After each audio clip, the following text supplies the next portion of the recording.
Assalamualaikum guys, welcome back to our channel. This is Saad Hasham and This is Zorain Akhtar. sorry. तो कैसे हैं आप लोग? आज बड़े दिनों बाद टाइम मिला तो हमने क्या वीडियोस रिकॉर्ड कर ले।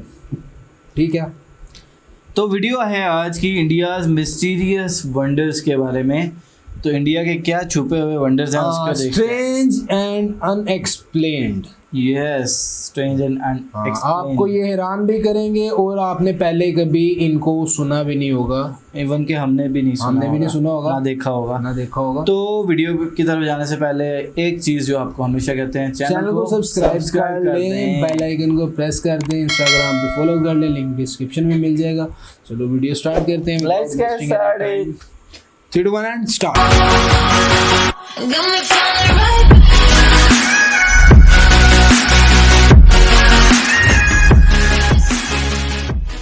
Okay, The information provided by the हाय, कैलाश पर्वत का नाम सुना है? सुना ही होगा। Yes. कैलाश पर्वत अपने आप में तो है ही बहुत mysterious, मगर सिर्फ वो mysterious नहीं है, उसका जो प्लेसमेंट है ना ऑन अर्थ, वो भी कमाल की जगह। The mystery of its placement is also amazing। Kailash पर्वत को एक्सिस मुंडी ऑफ अर्थ भी बोलते हैं और कैलाश पर्वत नॉर्थ पोल से 6,666 किलोमीटर दूर। मैंने सुना है इसके ऊपर चढ़ना भी इम्पॉसिबल है। 6,666 मल्टीप्लाइड बाय 2 किलोमीटर दूर। आप समझ रहे हैं? इत्तेफाक नहीं है। This is just not a coincidence. At least I believe that. Hi, my name is Akshat Gupta. I am a full-time house husband and a part-time author. I've written this book called The Hidden Hindu. It is a fiction trilogy. Today we are going to talk about 9 mysterious places in India.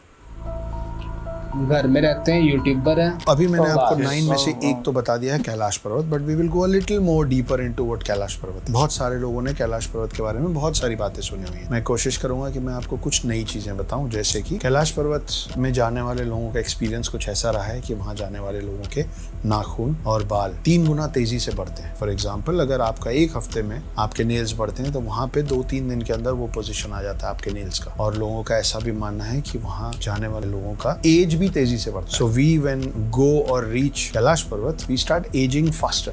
Science के पास इस बात का कोई पुख्ता जवाब नहीं है। शायद ये एक और रीजन है बहुत सारे कैलाश की मिस्ट्रीज के बीच में, जिसकी वजह से हम लोग माउंट एवरेस्ट तो चढ़ पाए, जो कि कैलाश पर्वत से भी ऊंचा है, मगर कैलाश पर्वत कोई नहीं चढ़ पाता। सेकंड, मानसरोवर लेक का नाम सुना है? आई एम श्योर सुना होगा। मानसरोवर लगभग सबने सुना है। कैलाश पर्वत के फुटहिल पे है, शांत पानी। It is a lake as every other lake is, मगर it is on the highest of altitudes on earth. Mansarovar lake के बिल्कुल पास में एक और लेक जिसके बारे में कम लोगों को पता है, उसका नाम है राक्षस ताल। जो राक्षस ताल है उसका पानी खारा है, समंदर के पानी जैसा। आप इसको पी नहीं सकते, उसके आसपास में कोई वेजिटेशन नहीं होता है, उसके आसपास फूल पत्ती कुछ नहीं होती है, और राक्षस ताल में लगातार लहरें आती हैं। साइंस के पास अब तक इस बात का जवाब नहीं है कि एक ही क्लाइमेटिक कंडीशन में, एक ही ऑल्टीट्यूड में 2 अलग अलग लेक्स जिसका पानी, जिसकी तासीर, जिसका स्वभाव बिल्कुल अलग अलग है, क्यों और कैसे नहीं पता। थोड़ा सा नीचे उतरते हैं। उत्तराखंड बहुत खूबसूरत जगह है। बहुत सारी अच्छी जगह है। नैनीताल उत्तराखंड में पड़ता है, मगर एक कमाल की मिस्टीरियस जगह है जिसको कहते हैं रूपकुंड। रूपकुंड का पानी जब सूखता है ना, तो वहां से बहुत सारे इंसानों के कंकाल निकलते हैं, human bones, human skeleton bones, and which is why This lake is also called the lake of skeletons. कई लोग एक फिक्स टाइम में वहाँ पूजा करने भी जाते हैं, मगर साइंस के पास इस बात का जवाब अब तक नहीं है कि उतने सारे ह्यूमन स्केलेटन बोन्स किसके हैं, कहाँ से आए, उतने सारे लोग वहाँ क्या करने गए थे, उनकी डेथ कैसे हुई, कितने साल पहले के वो बोन्स हैं, हमको पक्का अब तक नहीं पता है। इंडिया में उत्तराखंड निकल के हम चलते हैं, जब सूखते हैं तब भी एक गाँव है जिसका नाम है कुलधारा। ये कुलधारा जो है, अब ये राजस्थान टूरिज्म के अंदर आता है, और अभी भी सांझ होने के बाद, अंधेरा होने के बाद, वहाँ पे लोगों का जाना घूमना अलाउड नहीं है। आपको पता है कुलधारा विलेज का दूसरा नाम क्या है? The village of ghosts. दोपहर में 2 बजे जाइए, सुबह 11 बजे जाइए, वहाँ अभी भी उस वक्त भी जाके घबराहट होती है, डर लगता है। एक पूरा बसा बसाया गाँव, उसमें रहने वाला हर शख्स, हर इंसान, हर चेहरा, सब एक रात में गायब हो गए, और हमें अभी तक नहीं पता कि एक पूरा गांव कहाँ चला गया। अब वहाँ सिर्फ खाली घर है। चलिए रातों रात पूरा गांव वहाँ से उठ के चला गया होगा, तो राजस्थान जैसी जगह पे जब इतने सारे लोग वहाँ से निकले होंगे, पैरों के निशान छूटे होंगे, खाने की चीजें लेके गए होंगे, तैयारी से गए होंगे, कोई तैयारी से नहीं गया। लोगों ने खाना चढ़ाया था बनाने के लिए, जो सुबह जला हुआ मिला, जलता पकता खाना छोड़ के एक पूरा गाँव गायब। कैसे? नहीं पता। राजस्थान के पास एक खूबसूरत सा और स्टेट है गुजरात। हम बड़ी सारी कहानियां सुनते हैं ना, कृष्ण की द्वारका नगरी, और ज्यादातर लोग उसको माइथोलॉजी बोल के डिस्कार्ड कर देते हैं। सबमर्ज द्वारका सच में मिला है, अभी भी शोध चल रहा है। लेकिन आप सोचिए कि एक पूरा शहर, आप इमेजिन कर सकते हैं कि मुंबई या गोवा जैसा एक पूरा शहर डूब जाए, पानी के कई कई फीट अंदर चला जाए। ये सच है। कृष्ण की नगरी द्वारका थी और कृष्ण जी ने अर्जुन से कहा था कि ऐसा होने वाला है, तो वहाँ की सारी महिलाओं को, सारे बच्चों को बचाओ, वहाँ से ले जाओ अपने साथ। उनको सबको अर्जुन ले गए थे और पूरी द्वारका नगरी डूब गई। उसके अवशेष अभी भी पानी में हैं और पता नहीं कितनी मिस्ट्रीज उस पानी में, उस द्वारका नगरी के अंदर दबी हुई। We still need to find and discover those. कोने से अब चलते हैं इंडिया के बीच में, हिंदुस्तान का दिल देखो, मध्य प्रदेश। एमपी में अमरकंटक नाम का एक छोटा सा कस्बा है। बहुत मान्यता है उस जगह की, क्योंकि अमरकंटक से एक नदी का सृजन होता है। That is the origin point of a river called Narmada. हमारी कंट्री में ज्यादातर जो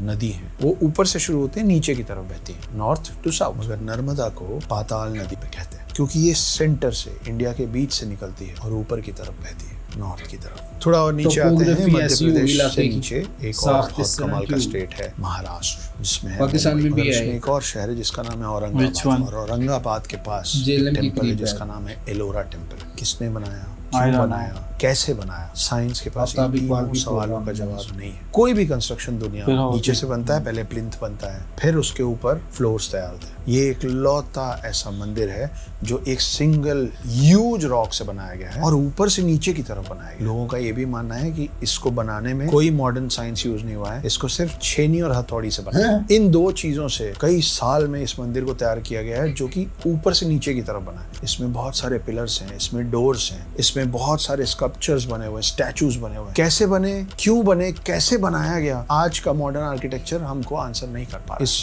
मंदिर को बनते समय जो रॉक्स निकले होंगे ना, वो it would be somewhere around 4 lakh ton, 4 lakh ton पत्थर उसमें से तोड़ के निकाले गए होंगे इस मंदिर को शेप देने। पर इस मंदिर के कई किलोमीटर के दायरे में ये 4 लाख टन पत्थर, जो इस पत्थर का अवशेष है, नहीं मिला। कहाँ गया नहीं पता। ये आज भी आर्किटेक्चर समझ नहीं पा रहे हैं आर्किटेक्ट्स की इस मंदिर को कैसे बनाया गया है। मध्य प्रदेश हो गया, महाराष्ट्र हो गया, एक कमाल का मंदिर आता है डाउन साउथ, उसका नाम है वीरभद्र टेम्पल। वीरभद्र को टेम्पल ऑफ पिलर्स भी कहते हैं। इसमें बहुत सारे खंबे हैं, जिसमें से एक खास पिलर, वो पिलर जमीन टच नहीं करता। It is the hanging pillar inside the temple. इस मंदिर में पूजा करने का और अपनी इच्छा व्यक्त करने का तरीका यह है कि इस पिलर के नीचे से चुन्नी निकाली जाती है और अपनी इच्छा मानी जाती है। ये तो नॉर्मल है। एबनॉर्मल ये है कि कई बार इस चीज को अलग अलग एराज में समझने की कोशिश की गई कि ये तो लटका हुआ पिलर है, तो एक काम करते हैं, इसको हटा दें। ये पिलर मंदिर को सपोर्ट नहीं कर रहा है, लेकिन अगर आप इस पिलर को हटाने जाते हैं तो इसके रूफ में क्रैक्स पड़ने लग जाते हैं। माने ये कि अगर इस हैंगिंग पिलर को इस मंदिर से हटाया गया तो ये मंदिर कोलैप्स हो सकता है। ये हैंगिंग पिलर का क्या सीन है, ये कैसे हुआ? जब ये सपोर्ट नहीं कर रहा है तो इसको हटाने से मंदिर क्यों कोलैप्स हो सकता है? आर्किटेक्ट्स के पास, मॉडर्न इंजीनियरिंग के पास इसका जवाब फिलहाल अब तक नहीं। और आखिरी और सबसे इंटरेस्टिंग और मिस्टीरियस है, इस मंदिर का नाम है पद्मनाभ स्वामी टेम्पल। कई डोर्स हैं जो खोले जा चुके हैं, हर डोर के अंदर से बहुत सारा ज्वेलरी मिला है, अलग अलग समय का कॉइन्स मिले, एंशियंट कॉइन्स, बहुत कुछ मिला है। मगर इनमें एक डोर है जिसको अब कोर्ट के लैंग्वेज में नाम दिया गया वॉल्ट बी का, जिसको कल्लारा डोर भी बोलते हैं। बहुत मिस्टीरियस। 2 स्लाइड्स हैं डोर के, दोनों में बहुत बड़े से 2 सांप बने हुए हैं फेसिंग ईच अदर। इसके ऊपर यक्षिणी का चेहरा है। इस दरवाजे की खासियत ये है कि इसमें कोई ताला नहीं है, इसकी कोई चाबी नहीं, कोई की होल नहीं है जिसमें डाल के हम उसको खोल सकें। For some reason Supreme Court ने उस दरवाजे को खोलने पे मनाही लगा रखी सालों से। कई लोग मानते हैं कि उसमें पूरी दुनिया की अथाह दौलत है, अगर वो खुल जाएगा तो हमसे ज्यादा रिच कोई नहीं होगा, ऐसा माना जाता है। मगर कई लोगों का ये भी मानना है कि अगर वो दरवाजा खुलेगा तो बहुत सारी आपदा और विपदा, बहुत सारे कैलेमिटीज आएंगे इस कंट्री पे, और खास करके उस स्टेट पे। जब जब उसको तोड़ने की कोशिश या पुश करने की कोशिश की गई है, ऐसे हादसे उस जगह के आसपास हिस्टोरिकल एविडेंस और राइटिंग्स में मिलते हैं। और कई लोगों का ये भी कहना है कि जब उस दरवाजे में हम कान लगाते हैं, पीछे से समंदर के लहरों की आवाज आती है। साइंस के पास इस बात का जवाब नहीं कि वो दरवाजा कैसे खुलेगा, और हमें नहीं पता कि उस दरवाजे के पीछे क्या है। मगर ये बहुत अजीब बात नहीं है कि एक दरवाजे के पीछे से किसी को समंदर के लहरों की आवाज आ रही है। These were the 9 mysterious places of India. बहुत सारे लोग इन 9 मिस्टीरियस प्लेसेस की मिस्ट्रीज का आंसर्स ढूंढ रहे हैं। मुझे मिलेगा तो मैं आपको बताऊंगा। आपको जो इस बारे में और पता है मुझसे शेयर कीजिए। My name is Akshat Gupta. I am a full time house husband and a part time author. Try and read the hidden. Full time house husband, part time author. Wow, nicely explained. कमाल। मैं explain करने का तरीका बहुत ज़बरदस्त था बंदे का, पूरा उसने एक मिस्ट्री क्रिएट कर दी, मिस्टीरियस उसकी जो स्टाइल था, वे ऑफ टॉकिंग उसने एक तजस्सुस पैदा कर दिया। बहुत मज़ा आया। और इनकी इन मिस्टीरियस चीज़ों के पीछे क्या राज हैं, आप हमें बताइएगा कमेंट करके, क्योंकि हमें इनका पता ही नहीं। हाँ, ये मतलब ये आज के टाइम की चीज़ें नहीं है, मतलब काफ़ी पुराने मंदिर हैं जिनके बारे में, लेकिन रिलीजियस लोग अगर कुछ ना कुछ तो जानते होंगे। जो रिलीजियस लोग हैं, किसी बुक में किसी चीज़ में कहीं ना कहीं रेफरेंस मौजूद होगा, तो आप इनको भी बता दें, क्योंकि ये भी कह रहे हैं कि अगर इन मिस्टीरियस प्लेस का आपके पास कोई आंसर है, आपके पास कोई इनका रीज़न है, तो उनको भी बताएं और हमको भी बताएं। ठीक है, बहुत मज़े की थी वीडियो। इसी तरह की अच्छी वीडियोस हमें सजेस्ट करते रहें। मिलेंगे नेक्स्ट वीडियो में, तब तक के लिए अपना बहुत सारा ख्याल रखें। अल्लाह हाफिज़ एंड पीस।